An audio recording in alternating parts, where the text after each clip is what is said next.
Hello friends, स्वागत है सभी का एक बार फिर से हमारे चैनल एसएस क्लासेस पर, जहां पर मैं शालिनी मिश्रा लेकर आई हूं आज अपनी उसी वीडियो के पिछली वीडियो के आगे का टॉपिक, जहां पर हम पढ़ेंगे कृष्ण भक्ति शाखा को। तो भक्ति काल की कृष्ण भक्ति शाखा को आज यहाँ पर उस पर हम विभिन्न बिंदुओं पर चर्चा करेंगे। तो अभी तक अगर चैनल को सब्सक्राइब नहीं किया है तो हमारे चैनल को सब्सक्राइब कर लीजिएगा, जहाँ पर आपको परीक्षा तक ऐसे ही महत्वपूर्ण वीडियो टॉपिक वाइज मिलते रहेंगे। अगर आप हमारा कंप्लीट कोर्स ज्वाइन करना चाहते हैं नेट जेआरएफ 2021 के लिए, तो ज्वाइन कर सकते हैं, जहां आपको डेली लाइव क्लासेस मिलेंगी, पेपर 1 और पेपर 2 की यूनिट वाइज टेस्ट सीरीज मिलेगी, पीडीएफ नोट्स मिलेंगे। तो जल्दी से ज्वाइन कीजिएगा इस कंप्लीट कोर्स को। बहुत ही कम फीस है, जिसके विषय में आप मुझे इस नंबर्स पर व्हाट्सअप कर सकते हैं अगर आप इसके विषय में डिटेल में जानकारी प्राप्त करना चाहते हैं। तो चलिए स्टार्ट करते हैं आज के आगे के टॉपिक को। तो बात करेंगे कृष्ण भक्ति काव्य की। ठीक है, भक्ति काल में जो कृष्ण भक्ति काव्य रचा गया उसकी बात करते हैं। डॉक्टर बच्चन सिंह की बुक से हम पढ़ रहे थे इस टॉपिक को। तो पहले कवि आते हैं सूरदास जी, जिनका समय था संवत 1478 से 1581 के आसपास। तो कहते हैं संपूर्ण हिंदी साहित्य में कृष्ण भक्ति काव्य परंपरा में सबसे लंबी और समृद्ध परंपरा है। बहुत अच्छे अच्छे कवि इस शाखा में हुए, और सूरदास जी जैसे नाम आप हमेशा सुनते आ रहे हैं। तो कहते 15वीं शताब्दी से आरंभ होकर 20वीं शताब्दी में रत्नाकर के बाद तक ये परंपरा चलती रही। और कृष्ण काव्य का भौगोलिक विस्तार अगर देखा जाए तो कहते हैं ये उसमें भी काफी विस्तृत है। श्रेष्ठ कवियों की संख्या भी इस काल की अधिक है इस शाखा की। तो कहते हैं संत कवियों में कबीर के बाद के कवि वैसे ही दिखाई पड़ते हैं जैसे चंद्रोदय के बाद नक्षत्र मालिकाएं। तो ये कथन महत्वपूर्ण हो जाता है बच्चन सिंह जी का, कि संत कवियों में कबीर के बाद के कवि ऐसे ही दिखाई पड़ते हैं जैसे चंद्रोदय के बाद नक्षत्र मालिकाएं। सूफी कवियों में भी एक ही कवि हैं, जैसी शेष लकीर के फकीर हैं। राम भक्ति काव्य में तुलसी के बाहर जो कुछ है वह निस्तेज है और निष्प्रभ है। तो बात हम कृष्ण भक्ति की करते हैं, तो जिसके विषय में शुक्ल जी ने लिखा। सूर के बारे में शुक्ल जी लिखते हैं कि सूर की रचना इतनी प्रगल्भ और काव्यांग पूर्ण है कि आगे होने वाले कवियों की उक्तियां सूर की जूठी मालूम होती हैं। तो ये महत्वपूर्ण कथन जरूर नोट डाउन कीजिएगा कृष्ण भक्ति शाखा से संदर्भ में। फिर अष्टछाप के कुछ कवि अपना कतिपय मौलिकता के लिए उल्लेख में आते हैं। मीरा के पदों की माधुरी, संगीत विभल, आत्मसमर्पण अपने आप में ही नहीं, पूरी कृष्ण भक्ति काव्य परम में, कि आप देखते हैं, आपने भी पढ़ा होगा अगर, तो कहते हैं बहुत ही महत्वपूर्ण रखता है। रसकान भी लोगों के कंठ का हार बने हुए हैं, यानी रसकान की भी पंक्तियां लोगों के कंठहार बनी हुई हैं। तो कहते हैं सूर्य के पद इतने परिष्कृत और अनुशासनबद्ध हैं कि किसी चली आती हुई गीत काव्य परंपरा का, चाहे वह मौखिक ही रही हो, पूर्ण विकास सा प्रतीत होते। तो ये एक एक पॉइंट इस शाखा का महत्वपूर्ण है, यहाँ से ध्यान रखिएगा। तो आगे चलते हैं, कहते हैं पद परंपरा तो उनके पहले से ही प्रचलित थी। सूर के पदों में जिस प्रकार का उनका व्यक्तित्व ढल गया वह अन्यत्र नहीं मिलेगा। संभवतः उनकी बंद आंखों ने पदों में उनके व्यक्तित्व को ढालने में मनोवैज्ञानिक सहायता पहुंचाई हो। तो सूरदास के विषय में बहुत सुंदर सी पंक्तियां हमें देखने को मिलती हैं, और परीक्षा में अक्सर पूछी जाती है, तो सभी इंपॉर्टेंट हो जाती हैं। रचनाओं की प्रामाणिकता की बात करें सूरदास की, तो कहते हैं अनेक रचनाओं का प्रणेता इनको माना जाता है, और उनके नाम पर करीब 25 कृतियों का पता चलता है, जिनमें उनकी 3 प्रसिद्ध रचनाएं पाई जाती हैं, सूर सारावली और साहित्य लहरी और सूर सागर। ठीक है, तो सूर सारावली और साहित्य लहरी को मिश्र बंधु शुक्ल जी और नंद दुलारे वाजपेयी, दीनदयाल गुप्त आदि जो विद्वान है, प्रभुदयाल मित्तल जैसे विद्वान क्या मानते हैं, प्रामाणिक मानते हैं। ठीक है, ब्रजेश्वर वर्मा जी हैं जो इसको प्रामाणिक मानते हैं। सूर सागर को, ये पॉइंट ध्यान रखिएगा। ठीक है, सूर सारावली अपनी शैली में एक भिन्न कवि सूरज दास द्वारा रची जानी पड़ती है, और कहते हैं यह एक सांप्रदायिक ग्रंथ है, और सूरजदास के कुछ पद सूरसागर में भी हैं, तो उन्हें प्रसिद्ध कवि सूरदास का रचा हुआ नहीं माना जाना चाहिए, ऐसा बच्चन सिंह जी मानते हैं। ठीक है, साहित्य लहरी की बात करें तो कहते हैं ये पेशवाओं का संकेत है, संकेत उसे इतिहास विरुद्ध और अप्रामाणिक सिद्ध कर देता है, और सब मिलाकर यह लक्षण ग्रंथ है, सूर का नहीं है, ऐसा बच्चन सिंह जी मानते हैं। ठीक है, उसके बाद अगर बात करें सूर सागर, कहते हैं सूर सागर ही एक ऐसा ग्रंथ है।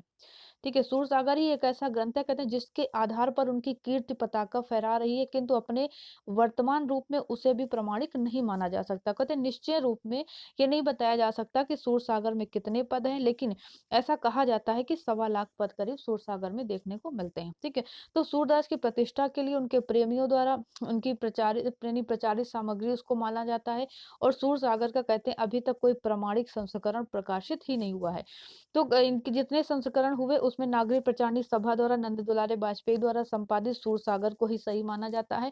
लगभग उसमें 5,000 पद हैं, और कुल 12 स्कंद है सूरसागर में, और कहते हैं भागवत में ही इतने ही स्कंद हैं। उसी के आधार पर सूरसागर के पदों का वर्गीकरण भी नंद दुलारे वाजपेयी जी ने किया था। और सूरसागर में अनेक सूरों के पद सम्मिलित हैं। पदों की भणिता में कहीं सूर आता है, कहीं सूरजदात और कहीं सूरश्याम। खोज विवरणों से पता लगा, कहते हैं कि सूरजदात और सूरश्याम सूर से भिन्न कवि थे, ऐसा माना जाता है। एक ही कवि तीन नामों से रचना नहीं कर सकता, ऐसा बच्चन सिंह जी मानते हैं। इसलिए कुछ जगह इसको अप्रामाणिक भी कुछ हद तक लोग मानते हैं। तो कहते हैं सूरजदात और सूरश्याम की भणिता वाले पदों को सूरसागर से हटाया जा सकता है, यानी इनका कहना है कि ये पद सूरदास जी के द्वारा रचित नहीं है। ठीक है। अगर जीवन वृत्त की बात करी जाए तो जीवन वृत्त कालिदास, भवभूत, कबीर, तुलसी आदि में से किसी का प्रमाणिक जीवन वृत्त नहीं मिला, तो कहते हैं सूरदास जी का ही क्यों मिलेगा, है ना। शुक्ल जी के बाद के विद्वानों ने सन 1478 को सूर्य का जन्म और 1581 को मृत्यु वर्ष माना। बताया जाता है, कहते हैं कि दिल्ली के आसपास कोई गांव था शीही नाम का, वहां इनका जन्म हुआ। तो इस तरीके से ऐसा तमाम इनके विषय में किंवदंतियां हैं कि तालाब के पास एक पीपल था, 18 वर्षों तक रहे, तो उनकी साधु वृत्ति का पता चलता है। तो कहते हैं ये मनगढ़ ऐसी अनेक किंवदंतियां हैं, क्या सच्चाई है इसके विषय में लोग यानी नहीं कह सकते। तो कहते बाद में मथुरा चले गए, यमुना के किनारे गऊ घाट पर रहने लगे, और उसके बाद वल्लभाचार्य जी ने उन्हें भजन गाने के लिए कहा। ठीक है, वल्लभाचार्य जी के ही शिष्य थे सूरदास जी। तो इनका कंठ फूट पड़ा, कहते हैं। तो ये उन्होंने लिखा, प्रभु ही सब पतितन को टीको, हऊँ हरि सब पतितन को नायक। इतना सुनना था कि आचार्य ने उनको डांटते हुए वल्लभाचार्य जी ने कहा कि सूर है कि ऐसे घिघियात काहे हो को, कछु भगवत लीला वर्णन करो। तो ऐसा माना जाता है कि वल्लभाचार्य जी के कहने पर इन्होंने भगवत लीला का वर्णन किया और उन्होंने इनको दीक्षा दी थी। ठीक है। तो कहते हैं कि इसके बाद भगवत लीला के जो पद उनके कंठ से निकले, श्रीनाथ के मंदिर कीर्तन मंडली का भार भी उन्हें सौंप दिया गया, उनकी प्रसिद्धि यानी बढ़ती गई। ठीक है। तो वल्लभाचार्य जी की मृत्यु के बाद, ठीक है, सूरदास की कहते हैं कि जब कृष्णदास जी मंदिर के अधिकारी हो गए, तब सूरदास की पटरी उनसे नहीं बैठी। तो उसके बाद थोड़ी दूर परसौली ग्राम में रहने लगे, और उनकी मृत्यु पर शोक विह्वल जब सूरदास जी की मृत्यु हुई थी, तो विट्ठल दास जी ने ये पंक्ति कही थी, पुष्टि मार्ग का जाहद जात है, जा सो जाको कछु लेना हो सो ले। तो ये पंक्ति बहुत महत्वपूर्ण हो जाती थी। तो इस विषय में अगर बात करें कि सूरदास जन्मांध थे अथवा नहीं, ये विवादास्पद है। कहते हैं कुछ लोगों का कहना है कि सूर ने बालक कृष्ण, माँ यशोदा, गोपी गौल की क्रीड़ाओं का जो सूक्ष्म वर्णन किया है, कहते हैं वह कोई आंख वाला व्यक्ति ही कर सकता है। कहते हैं जिसने जीवन को यानी कि इस जीवन को बस अपनी नग्न आंखों से देखा हो, वही ऐसे वर्णन कर सकता है। तो कहते हैं अपने जीवन के आरंभिक दिनों में उन्होंने संसार का प्रत्यक्ष अनुभव किया था, ऐसा मिलता है प्रमाण उनकी रचनाओं से, कहते हैं कि उम्मीद लगाते हैं। कहते हैं बाद में किसी कारणवश उनकी आंखें चली जाती हैं, जो भी हो, कहते हैं इस संबंध में निश्चय रूप से कुछ नहीं कहा जा सकता कि सूरदास जी जन्मांध थे या बाद में उनकी आंखों में कोई मतलब उनके ऐसी रोशनी, उनकी आंखों की ज्योति चली गई। ठीक है। काव्य सौंदर्य की बात करें तो सूरसागर के विनय के पदों को प्रथम स्कंद के भीतर रखा गया। इसमें अनुमान लगाया जा सकता है कि उनकी जो रचना हुई वो वल्लभ संप्रदाय में दीक्षित होने से पहले उन्होंने इनकी रचना की थी, और दीक्षा ग्रहण के बाद उन्होंने भागवत के लीला पदों का उन्होंने गुणगान किया। ठीक है। तो उन्होंने निर्गुण को अस्वीकार नहीं किया था, निर्गुण को अस्वीकार नहीं करते हैं, सगुण के पक्ष पर तो सूड अपना तर्क देते हैं। कहते हैं रूप रेख गुण जाति जुगत बिन निरालंब कित धावे, सब विधि अगम विचार ताते सूर सगुण पद गावे। यानी सूरदास जी सगुण के उपासक थे। ठीक है। तो आगे बहुत सारी ऐसे उनकी महत्वपूर्ण रचनाएं यहाँ पे ये पंक्तियां उनकी काफी परीक्षा में पूछी जाती हैं। बाल लीला का सुंदर वर्णन उन्होंने किया, जो कृष्ण की बाल लीलाओं का सुंदर वर्णन किया। दीनदयाल गुप्त जी लिखते हैं इनके संबंध में कि वल्लभ ने अपने ग्रंथों में राधा का उल्लेख नहीं किया, पर उनके पुत्र विट्ठल नाथ जी ने अपनी पूजा पद्धति में युगलोपासना का समावेश किया। तो इसका दुष्प्रभाव सूरदास पर भी पड़ा, और उन्होंने भी माधुर्य भाव के पदों की उत्कृष्ट रचनाएं की। ठीक है। तो सूरसागर में भी बाल लीला के यानी बहुत संख्या में पद देखने को मिलते हैं। ठीक है। जैसे कि आप पंक्तियां, नंद जो मेरे आनंद मन आनंद भयो, मैं गोवर्धन ते आयो, है ना।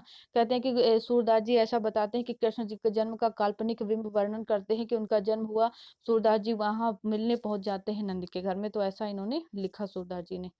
ठीक है। उसके बाद आगे चलते हैं इस विषय में। तो बाल लीलाओं के अनेक सुंदर प्रसंग देखने को मिलते हैं। ये सारे पद इनके जरूर काफी महत्वपूर्ण हो जाते हैं, तो जरूर इसको ध्यान रखिएगा। उसके बाद आगे चलते हैं। प्रेम संदर्भ की बात करें तो गोपी कृष्ण राधा और कृष्ण के प्रेम को लोग प्रेम लीला कहते हैं, पर लीला कहने से प्रेम एक नाटक हो जाता है, और कहते हैं उसकी गंभीरता भी नष्ट हो जाती है।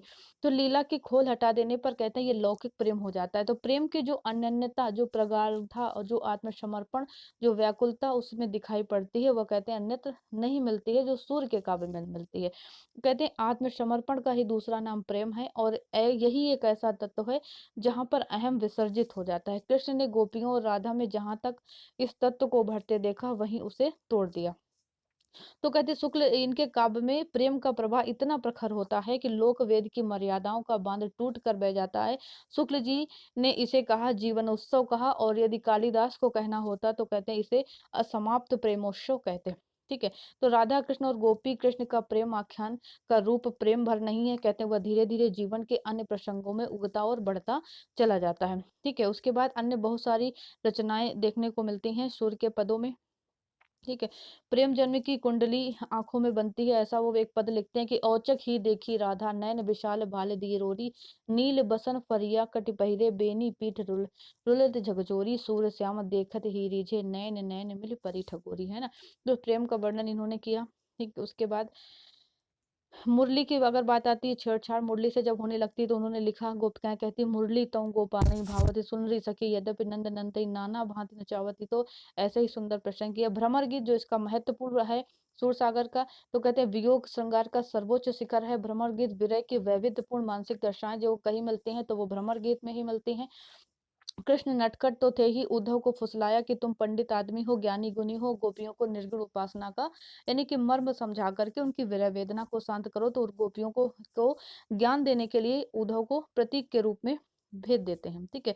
तो भ्रमर गीत में उद्धव और भ्रमर को बार बार संबोधित किया गया। जहां उद्धव संबोधित है वहां गोपियां उद्धव से शास्त्रार्थ भी करती हैं। जहां भ्रमर को संबोधित किया गया वहां व्यंग्योक्तियों का वर्णन भी देखने को मिलता है। तो यानी वक्रोतियां भी देखने को मिलती हैं। तो भ्रमर गीत के बहाने निर्गुण उपासना की धज्जियां उड़ाई सूर जी ने। ठीक है। तो उन्होंने लिखा एक जगह, निर्गुण कौन देश को वासी, मधुकर हंस समझाए सौ दे बूझत साचना हासी, है ना। तो ये निर्गुण क्यों, यानी वहां पे ये पोल खोलते हैं। तो इस तरीके से ये निर्गुण ये जो इनका है मतलब भ्रमर गीत, ये भी महत्वपूर्ण इस इनके सूर सागर का एक महत्वपूर्ण अंश है, और बहुत ही इनकी इसके पद बहुत ही प्रसिद्ध है। ठीक है। तो इनके वियोग वर्णन गोपियों का इसमें सुंदर वर्णत है। जैसे एक बहुत सारे पद हैं, निरखत अंग श्याम सुंदर के बार बार लावत छाती, लोचन जल कागज मस मिल के गई श्याम की पाती। कृष्ण ने जो पत्र भेजा था उसके अंकों को देख करके कैसा प्रेम उमड़ता है। तो इस तरीके से ये सुंदर वर्णन इनके यानी कि काव्य में मिलता है जो सूर सागर है इनका। ठीक है। तो इस आज की क्लास को यहीं पर रोकते हैं, कांत यानी कि सूर सागर तक ही। ठीक है। उसके आगे कल के अगले वीडियो में देखते हैं। तो यहाँ तक केवल हम कृष्ण सूरदास जी का के बारे में हमने केवल ये से वीडियो में देखा। आगे के जो वीडियो होगा उसमें हम अष्टछाप के जो कवि हैं और भी कृष्ण भक्ति शाखा के जो महत्वपूर्ण कवि हैं उनके विषय में चर्चा करेंगे। तो वीडियो को अधिक से शेयर कीजिएगा, चैनल को सब्सक्राइब नहीं किया तो सब्सक्राइब कीजिएगा। मिलते हैं नेक्स्ट वीडियो में। Thank you.